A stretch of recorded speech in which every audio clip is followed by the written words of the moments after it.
Pada awal bulan September di tahun 1944, di tengah Perang Dunia Kedua sedang berkecamuk, serangkaian peristiwa aneh terjadi di kota kecil Metten di Illinois, Amerika. Seorang pria misterius bertubuh tinggi dan berpakaian serba hitam menyemprotkan semacam gas pelumpuh ke jendela penduduk. Seisi kota panik. Polisi dan FBI tidak bisa berkutik. Alhasil, para pria yang tersisa dan para perempuan yang tidak ikut ke medan perang berinisiatif bertindak sendiri dengan berpatroli di jalan-jalan dengan segala senjata di tangan untuk memburu pria gila penyebar gas kimia.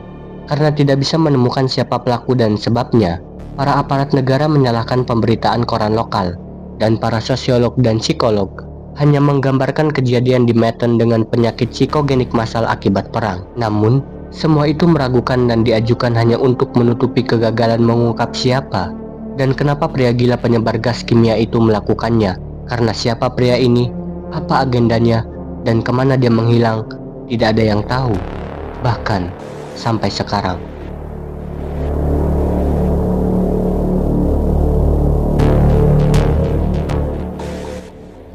Ini dimulai pada tanggal 1 September di tahun 1944 di komunitas sepi di Metten, Illinois, di rumah Eileen Kearney dan putrinya yang berusia 3 tahun bernama Dorothy Ellen, dan juga saudara perempuan Eileen bernama Martha sedang tinggal bersamanya.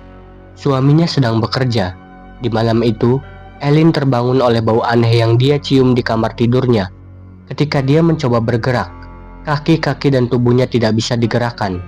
Eileen mendapati dirinya lumpuh sementara dan sedetik kemudian dia merasakan sesak dan tenggorokannya kering. Dan atas kepanikannya, Eileen menjerit minta tolong. Martha yang mendengar teriakan saudara perempuannya langsung ikut terbangun dan karena khawatir dan tak tahu apa yang harus dia lakukan, Martha menelepon Bert Kearney, suami dari Eileen.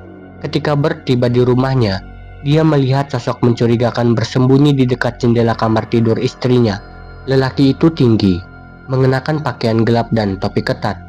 Mengetahui dirinya terlihat oleh Bert, sosok yang mencurigakan itu berbalik dan melarikan diri. Bert mengejarnya, namun sayang, dia tidak mampu menangkapnya. Sosok yang dikejar oleh Bert hilang dalam kegelapan. Sementara itu saat Bert masuk ke rumah untuk mengecek kondisi istrinya, kelumpuhan yang tadi dirasakan oleh Eileen tiba-tiba sembuh dengan sendirinya dalam waktu 30 menit. Lalu di keesokan harinya, tepatnya pada tanggal 2 September di tahun 1944, surat kabar lokal harian bernama Metten Journal-Gazette menerbitkan sebuah artikel yang sangat sensasional dengan judul Anesthetic Prolor Onlus, yang merinci kejadian yang dialami oleh Eileen Kearney. Berita ini bertahun-tahun kemudian akan disalahkan karena dituduh menciptakan histeria massal. Menariknya, berita yang diterbitkan oleh surat kabar itu menuliskan bahwa Nyonya Eileen dan putrinya adalah korban pertama. Korban pertama dalam hal ini, apakah penulis berita itu meramalkan gelombang serupa? Namun meski begitu, surat kabar lokal itu sebenarnya tidak salah, karena pada dasarnya kisah Medgezer of Metten memang benar-benar terjadi dan ketika peristiwa yang dialami oleh Eileen Kearney benar-benar telah menyebar ke seluruh penduduk Metten, kepanikan massal mulai melanda kota. Karena tidak lama dari berita itu menyebar, seketika cerita lain mulai bermunculan. Seorang pria setempat pekerja lembaran logam bernama Urban Reeves dan istrinya melaporkan bahwa malam sebelum serangan yang menimpa Eileen, mereka berdua pun dibangunkan oleh bau aneh dari bau asap yang masuk dari jendela kamar tidur mereka yang terbuka. Dan setelah itu, mereka lumpuh selama hampir 90 menit. Menurut Historic Mysteries, dalam beberapa hari serangkaian kasus serupa telah dilaporkan. Sekitar 35 orang dari populasi kota yang saat itu berjumlah sekitar 17.000 jiwa mengaku menjadi tidak sehat setelah mencium aroma aneh. Bahkan seorang wanita bernama Olive Brown mengaku telah diserang beberapa bulan sebelumnya dengan gejala serupa. Istri Josh Rader melaporkan serangan pada malam yang sama dengan insiden Eileen. Di tengah malam itu, dia masih terbangun dan minum beberapa teko kopi. Dan ketika dia mendengar suara seperti ceklik di antara jendela dan gagang pintu yang kemudian diikuti oleh bau aneh yang membuat tangannya dan kakinya kesemutan dan membuatnya merasa pusing seperti melayang. Orang lain yang tidak disebutkan namanya melaporkan bau manis yang memuakkan yang menyebabkan anak-anaknya muntah. Orang-orang yang terkena dampak melaporkan gejala paparan gas beracun, mual, muntah, kelemahan yang menyebabkan hampir lumpuh, sakit kepala ringan, bahkan muntah darah. dan semua korban melaporkan adanya bau parfum murahan yang menyebar ke rumah mereka. Sebelum gejalanya muncul, segalanya menjadi semakin aneh. Beberapa hari kemudian pada larut malam di tanggal 5 September di tahun 1944, petunjuk nyata pertama dalam kasus Matt Geiger ditemukan. Petunjuk ini ditemukan di rumah Cole dan Billa Cordes. Dalam ceritanya, Cordes menemukan sehelai kain kecil di teras depan rumahnya. Menyadari masih lembab, dia mengambilnya dan mengendusnya. Bau itu membuatnya kewalahan. Dia terhuyung beberapa langkah lalu menjerit. Rasanya seperti kelumpuhan, lapornya, dan menggambarkannya seperti sengatan listrik. Saat itu Cordes hampir pingsan dan suaminya harus membantunya masuk. Beberapa saat kemudian, bibir dan wajahnya mulai membengkak dan mulutnya mulai berdarah. Gejalanya berlangsung hampir 2 jam. Polisi kemudian dipanggil dan mereka membawa kain itu sebagai barang bukti. Saat mereka menggeledah TKP, mereka juga menemukan lockpick, semacam alat pembobol pintu dan tabung kecil yang ditemukan di teras. Para polisi kemudian menyimpulkan bahwa pelaku itu mungkin mencoba masuk ke dalam rumah tetapi gagal. Dia kemudian kabur dan meninggalkan kain yang sudah disemprot gas dan beberapa barang yang dia bawa. Anehnya, ketika kain tersebut dianalisis secara kimia, tidak ditemukan jejak bahan kimia. Beberapa hari kemudian, pelaku penyerangan gas menyerang lagi. Kali ini dia diketahui menyemprotkan gas ke jendela-jendela warga yang terbuka. Serangan terus berlanjut dan penduduk Metten mulai melaporkan sekilas tentang si Matt Geiger. Sosok itu selalu digambarkan sebagai pria tinggi kurus dengan pakaian serba hitam. Histeria massal pun terus dan semakin menjadi-jadi.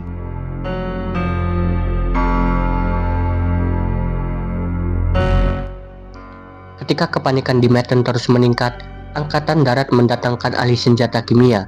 Hipotesis terbaik yang mereka miliki adalah bahwa bahan kimia tersebut mungkin adalah kloropikrin, gas beracun dengan bau manis yang digunakan untuk membasmi hewan pengerat. Namun tidak ada jejak gas yang ditemukan, dan gejala yang dilaporkan tidak sesuai dengan dampaknya. Sementara itu, kelompok warga kota yang bersenjatakan senapan dari pistol mulai berpatroli di jalan-jalan Metten pada malam hari untuk memburu apa yang kemudian dikenal sebagai Matt Geiger. Para perempuan mulai membawa alat pemukul dan pentungan setiap kali mereka meninggalkan rumah. Dan setelah itu, para penduduk mulai tinggal bersama teman-temannya dibandingkan tidur sendirian. Polisi mulai menyusun daftar tersangka. Teorinya mencakup guru kimia sekolah menengah yang tidak puas, orang iseng yang kejam, atau bahkan tawanan perang Nazi atau Jepang yang melarikan diri. Seorang eksentrik kaya yang memiliki laboratorium di ruang bawah tanah pun mulai diselidiki, dan polisi mulai menelepon rumah sakit jiwa untuk mengetahui apakah ada pasien yang baru dibebaskan yang terobsesi dengan gas beracun. Ketika polisi mulai ikut mengintai, bukannya mereda, namun yang terjadi adalah kebalikannya.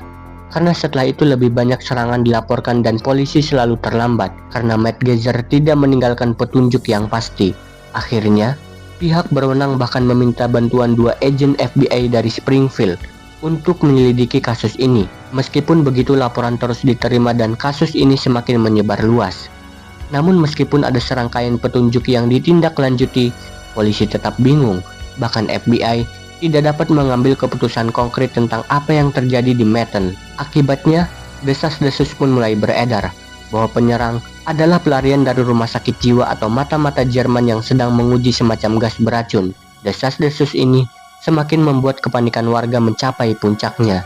Warga semakin rutin turun ke jalan dan membawa senjata, mengatur penjagaan dan patroli untuk mencegah serangan lebih lanjut. Sayangnya serangan tetap terjadi. Dalam beberapa serangan tersebut, bahkan si pelaku lagi-lagi meninggalkan barang bukti yang tidak bisa dilacak seakan ia mengejek. Pada suatu malam, kelompok ronda warga tersebut menangkap sesosok orang yang mencurigakan. Ciri-ciri orang itu sama seperti si Matt Geiger, yaitu tinggi dan berpakaian serba hitam. Mereka pun langsung menyerahkannya ke polisi. Polisi yang menanganinya melihat warga yang sangat yakin bahwa orang itu adalah pelakunya. Namun tatkala dilakukan tes poligraf, orang itu terbukti tidak bersalah dan akhirnya dilepaskan. Hal tersebut tentu saja langsung menyulut kemarahan warga. Warga mengumumkan bahwa mereka akan mengadakan unjuk rasa pada hari Sabtu di tanggal 10 September di tahun 1944 dan mengatakan bahwa kepolisian tidak becus dalam menangani kasus ini. Dan hal tersebut membuat kasus ini berubah dari sekedar teror menjadi tanggung jawab politik dan citra penegakan hukum. Sekarang Matt Geiger menjadi tokoh nasional menantang berita perang dan pemilihan Dewi Roosevelt. untuk mendapat tempat di halaman depan surat kabar di seluruh negeri. Surat kabar Chicago yang beredar cukup luas di Manhattan segera menangkap aroma tersebut untuk menggambarkan kekacauan yang terjadi saat itu. Surat kabar ternama Chicago Herald American pada tanggal 11 September di tahun 1944 menjelaskan semuanya dengan mengeluarkan berita dan memberinya judul utama yaitu Statham Gets Madman.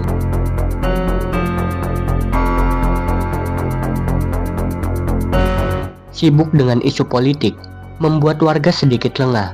Matt Geiser di sisi lain semakin gencar melancarkan aksinya. Sudah terhitung ada kurang lebih dari 8 serangan yang terjadi.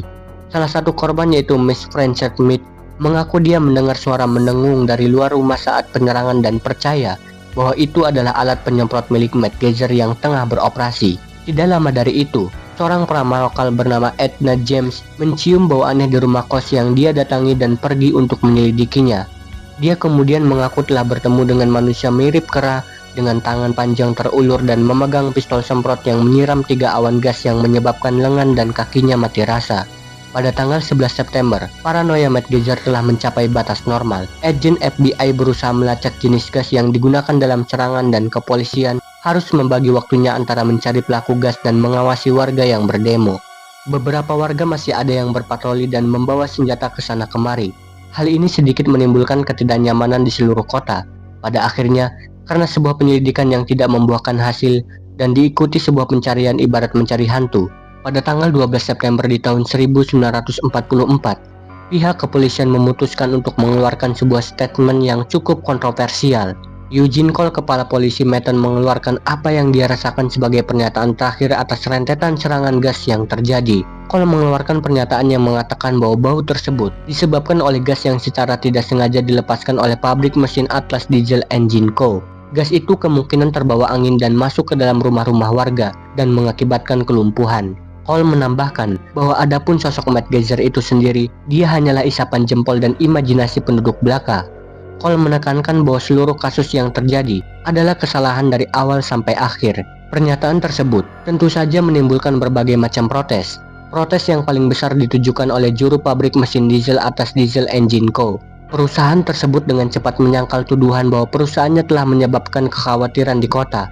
Mereka menekankan bahwa satu-satunya penggunaan gas di pabrik itu adalah alat pemadam kebakaran mereka, dan gas yang dimaksud pun tidak memiliki efek melumpuhkan. Polisi tampaknya tidak memiliki hal lain yang ingin disampaikan, karena setelah pernyataan itu, mereka lebih memilih diam dan tidak mengungkit-ungkit Matt Geiser lagi.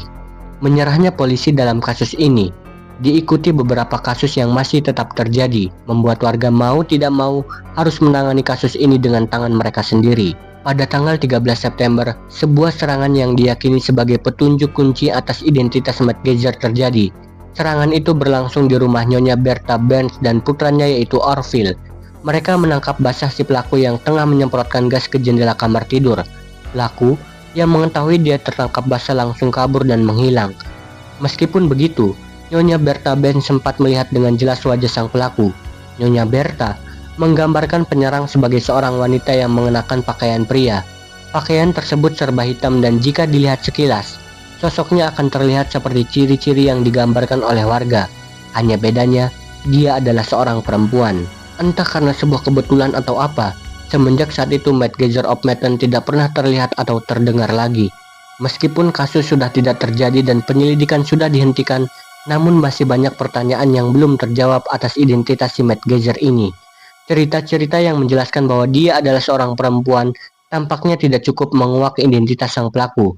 Meskipun ada beberapa yang masih percaya bahwa Matt Geiser adalah seorang laki-laki. Banyak yang percaya bahwa dia adalah seorang ilmuwan gila yang sedang mencoba penemuannya. Ada juga yang percaya bahwa dia adalah seorang janda yang mencoba balas dendam kepada kota atas kematian suaminya. Dalam teori yang lebih ekstrim, bahkan dipercayai bahwa dia adalah agen pemerintah yang menyemprotkan semacam gas pencuci otak. Misteri yang menyelimuti cerita Matt Geiser of Manhattan atau orang-orang gila penyebar gas beracun sangat banyak. Tetapi ada beberapa detail penting dan aneh yang melekat di benak kami. Salah satunya adalah topi tengkorak yang ketat. Mengapa pakaian aneh ini yang mengingatkan pada penampakan Spring-Heeled Jack di London lebih dari 1 abad sebelumnya? Dan mengapa juga sang peramal Edna James menggambarkan penyerangnya sebagai seperti kera? Dan bagaimana dengan penyerangan gas seperti ini? Memompa gas ke rumah warga yang tidak menaruh curiga. Sejak saya pertama kali mempelajari kisah dari Matt Geiger, saya selalu menganggapnya meresahkan, dan memang salah satu dari fenomena histeria massal. Sebab apa yang terjadi seperti tidak menimbulkan rasa teror langsung dan tidak seperti film teror horor yang benar-benar meneror. Matt Geiger saat melancarkan serangannya selalu berhenti tanpa ada yang terluka parah atau terbunuh. Namun, ada perasaan ancaman yang nyata, aura yang mengancam, namun tanpa kekerasan yang terang-terangan. Istilah terbaik yang bisa saya berikan untuk perasaan ini adalah apa yang penulis dan kritikus Mark Fisher berikan, iri. Dalam bukunya yang terbit pada tahun 2016 yang berjudul The Wit and the Eerie, Fisher menggambarkan kedua sensasi tersebut sebagai sesuatu yang disibukkan dengan ketertarikan terhadap hal-hal di luar persepsi, di luar kognisi, dan di luar pengalaman standar. Ketertarikan ini biasanya melibatkan sejumlah ketakutan, bahkan mungkin lebih dari rasa takut itu sendiri. Hal yang menakutkan pada dasarnya terkait dengan pertanyaan yang ada, tapi kita belum memastikan jawaban yang teruji pasti kebenarannya. Seperti, orang macam apa yang berani menyebarkan gas beracun secara serampangan ke rumah-rumah warga namun tidak dengan niat membunuhnya? Apakah Matt Geiger memang menargetkan hanya pada keisangan teror dan suatu kekeosan? Atau itu memang uji coba senjata sebelum peperangan dunia kedua? Namun dari misteri yang tidak terpecahkan dari kisah Matt Geiger ini, meskipun ada banyak konsensus mengenai apa yang sebenarnya terjadi di Manhattan, namun tetap saja itu menghasilkan perasaan takut dan resah. Terlebih setelah pelakunya tidak dapat ditemukan dan di sisi lain pihak berwenang mulai mencari penjelasan alternatif. Pada awalnya kita tahu Kepala Polisi Eugene Cole menyatakan bahwa serangan gas tersebut bukanlah akibat dari penyerang, melainkan hembusan bahan kimia dari perusahaan mesin diesel Atlas Imperial yang pada saat itu dikhususkan untuk memproduksi selongsong peluru tentara. Dan dalam kesimpulan polisi itu, tentu pejabat perusahaan yang disalahkan menolak kesimpulan yang kepolisian berikan dan menyatakan bahwa karyawan mereka sendiri tidak pernah memperlihatkan adanya kebocoran asap atau bahkan jatuh sakit. Cole mengumumkan bahwa semua yang terjadi adalah histeria massal sejak awal. Komisaris Kesehatan Masyarakat bernama Thomas White berpendapat seseorang akan terbunuh dan itu bukan karena gas. Orang-orang di Manhattan telah kehilangan kendali atas diri mereka sendiri dengan cara yang hampir tidak bisa dipercayai di dunia modern. Dan benar saja, begitu hipotesis histeria massal mulai beredar di kalangan pejabat lokal dan media, pemberitaan sebenarnya berhenti tiba-tiba dan Manhattan menjadi bahan ejekan nasional. Beberapa penulis cenderung menangkap bahwa peristiwa ini sebagai contoh histeria massal.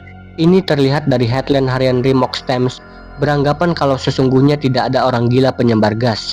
Teori ini kemudian didukung oleh pihak kepolisian yang menyimpulkan kalau peristiwa ini adalah histeria massal yang dibantu penyebarannya oleh media. Selama puluhan tahun, kisah ini bahkan sering dijadikan contoh histeria massal yang terjadi akibat perang dunia dan akibat istri-istri yang ditinggal suami pergi berperang. Teori histeria massal ini juga dikutip dan didukung oleh psikolog bernama Donald Johnson yang mendokumentasikan kasus Manhattan pada tahun 1945 dan J.P. Chaplin pada tahun 1959. Menurut para psikolog ini, efek-efek seperti pusing, mual, dan muntah sesungguhnya adalah efek dari histeria yang umum terjadi. Selain teori histeria massal, ada juga teori polusi. Kesimpulan ini cukup wajar karena bau gas yang menyengat itu dianggap sangat mirip dengan bau gas yang berasal dari polutan atau limbah buangan. Banyak yang berspekulasi kalau bau itu berasal dari karbon tetrachloride dan tetrakolterin yang memiliki bau manis dan dapat mengakibatkan efek penyakit seperti pada korban.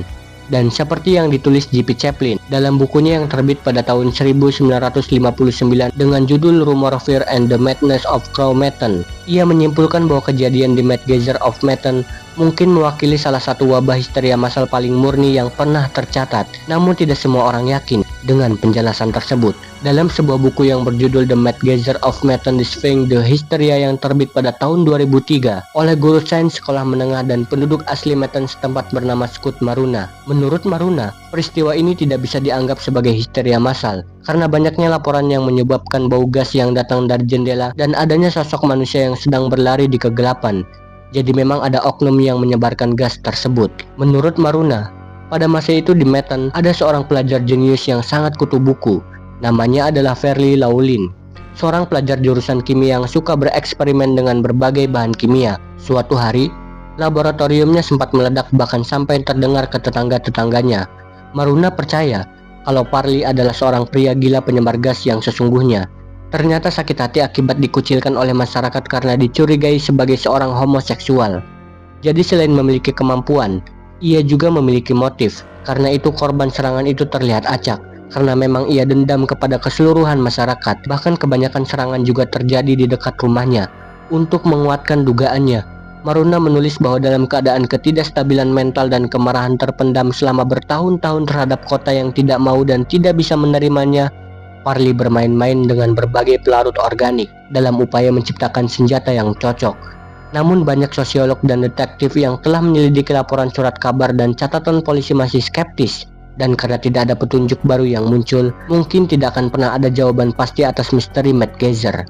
Namun yang naas, kejadian di Metten ternyata bukanlah awal maupun yang terakhir untuk menunjukkan gejala histeria massal.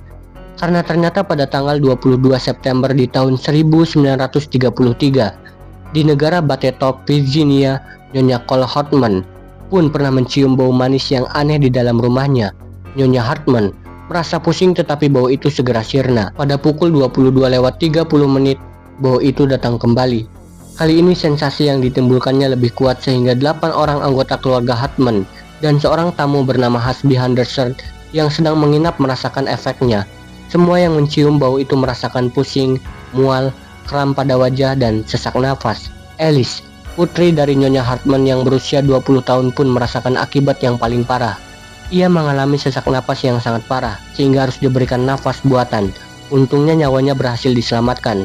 Namun beberapa minggu setelah peristiwa itu, ia masih sering mengalami kram pada anggota tubuhnya. Ketika polisi memeriksa kejadian, mereka hanya menemukan sebuah jejak sepatu hak tinggi di dekat jendela. 2 hari kemudian bau misterius itu kembali muncul di Cloverfield. Ridgehall dan istrinya berada di rumahnya saat itu pukul 9 malam. Kemudian, penciuman mereka mencium bau manis yang aneh yang sangat kuat. Dengan segera keduanya merasakan lemas dan pusing. Polisi yang menyelidiki kasus ini menemukan kalau bau tersebut ternyata terkonsentrasi pada sebuah lubang paku di jendela. Polisi percaya kalau lubang ini telah digunakan untuk menyemprotkan gas berbau itu ke dalam rumah. Pada tanggal 10 Januari 1933, serangan itu berlanjut lagi. Juga pada pukul 10 malam, Nyonya Moore dan Hotchmill melaporkan adanya suara-suara aneh di halaman yang diikuti dengan sosok bayangan berkelebat dekat jendela yang telah lama pecah. Segera setelah itu, Nyonya Moore mulai mencium bau gas yang aneh. Moore yang lebih waspada segera meraih bayinya dan berlari keluar. Namun, walaupun ia telah bertindak dengan sigap, gas itu tetap saja membuat tubuhnya merasakan kram untuk sesaat. Pada malam yang sama, Gitney Kingill dan Trotmi juga mengalami serangan yang serupa. Menurut dokter yang datang memeriksanya, Mr. Kingill kemungkinan telah diberi gas klorin yang berbahaya. Kejadian yang lebih belakang setelah kejadian di Metten ada pada tahun 1972.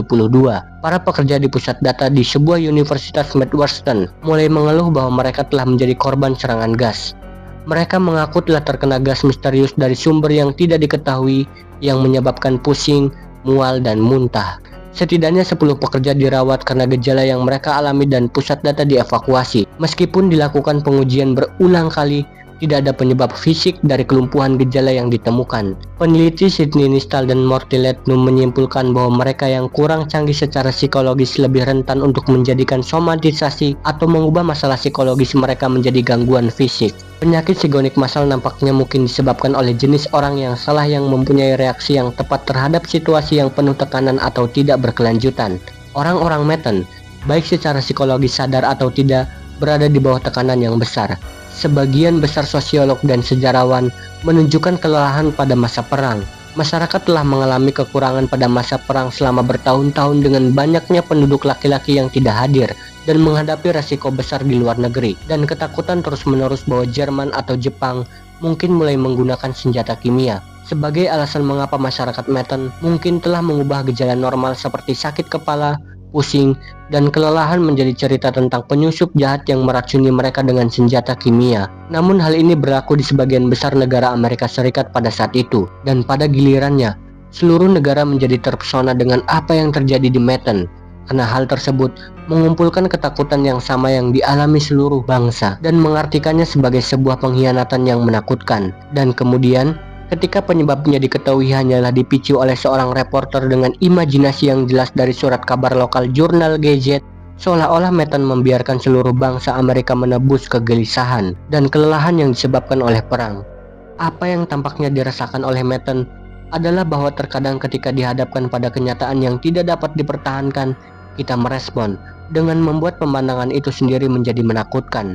Catatan tambahan yang aneh, ini bukanlah kejadian terakhir dari penyusup aneh yang menyerang seseorang dengan gas.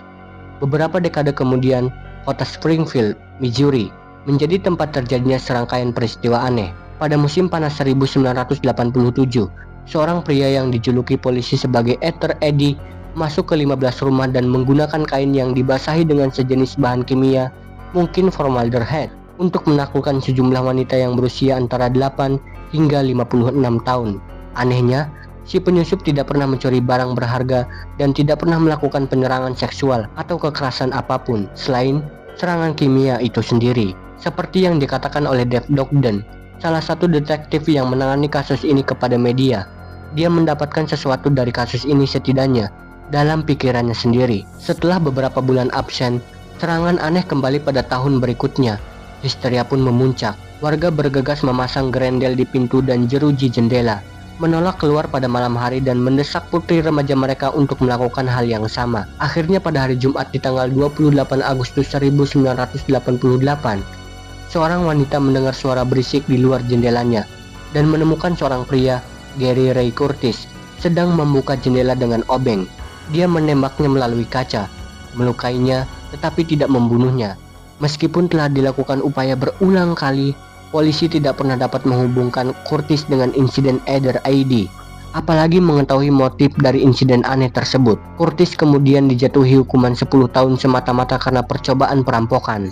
Meskipun serangan gas berhenti setelah Curtis divonis bersalah, serangan tersebut secara resmi masih belum terpecahkan. Dan kembali ke cerita Matt Geyser of Metten, terlepas dari teori konspirasi yang belum terbukti keabsahannya, pada akhirnya kasus Matt Geyser of Metten telah ikut ambil bagian dalam sejarah sebagai salah satu kasus yang tidak terpecahkan.